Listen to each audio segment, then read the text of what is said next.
Apay nga saan tay nga mauma. Maupay, wenno hantay dapat nga mabannog. Despite the fact and realities nga adu dagiti discouragements, adu dagiti casualties, adu kakabsat dagiti imununan ngem datayo addadan iti sidong iti Apo. Despite of the setbacks, no setback ko na tayo kat obstacle, kas na isut makailapad, magguyod, mangigawid kada tayo kakabsat, aduti makaigawid. In spite of our feeling of inadequacy, nga marik na tayo nga kuna tayo, Apo, adut sang ko amo nakapuyak, and it seems, Lord, nga dayti ministry, baka hang ko maaramid, no siyaklaan nga po. In spite of the disappointments, nga mangted kakabsat, iti pan nakaupay, iti pan nagbiag. Apay, nga saan tayo dapat maupay, when mabannog, iti pan nagserbi tayo, iti Apo. Why you must keep going on? Because God's mercies and grace will not run out. Hantayo nga dapat mabannog kan mauma, kan maupay. Gaputa dagiti kaasi kan parabor iti Apo ket saan nga aggibos. Awan kakabsat iti pan nakaibos na. We must keep on going. No agriing ka ti bigat, anyaman ti mood mo nga nagriing. Anyaman ti sitwasyon nga nadatnam kadayta nga bigat.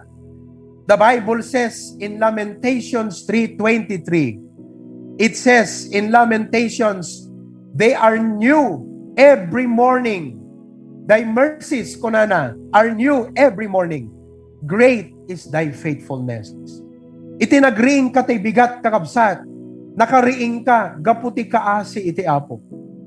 Gaputa ti Apo napudno, nga mangtungpal kadagiti karina, kan commitment na kadatayo nga anak na. His mercies are new every morning. Mercy ko na tayo, it means compassion. Kaslaking ka nga ama, uno ina, uray man kasano ti sitwasyon anak mo, anak mong tulat ta kakabsat. At dan tulat ta, DJ compassion mo. Kung ano di Bible, uray dakes nga ama, amuna nga sagutan, tinaimbag ti anak na. How much more to our Heavenly Father, which is in heaven.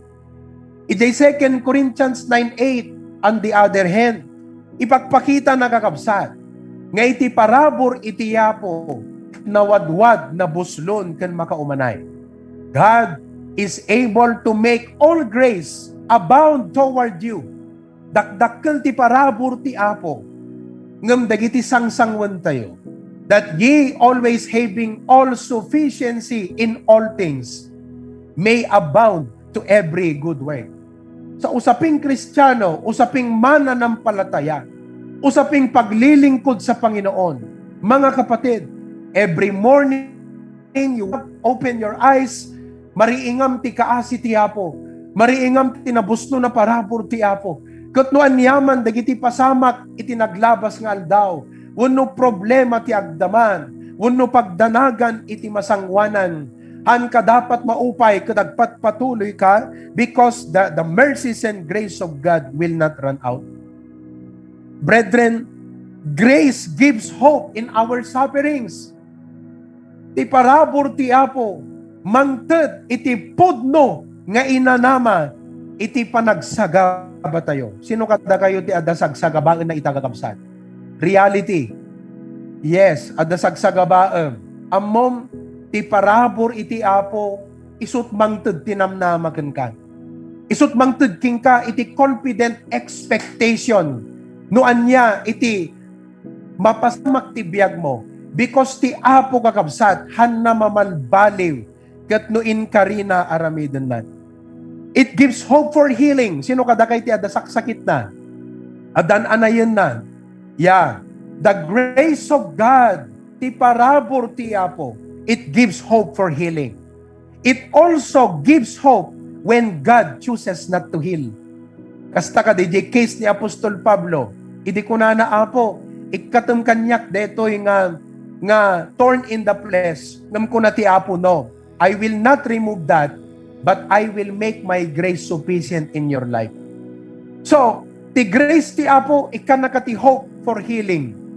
Ngem if God chooses not to heal you, He allows those suffering and pain in your life, grace will give you hope.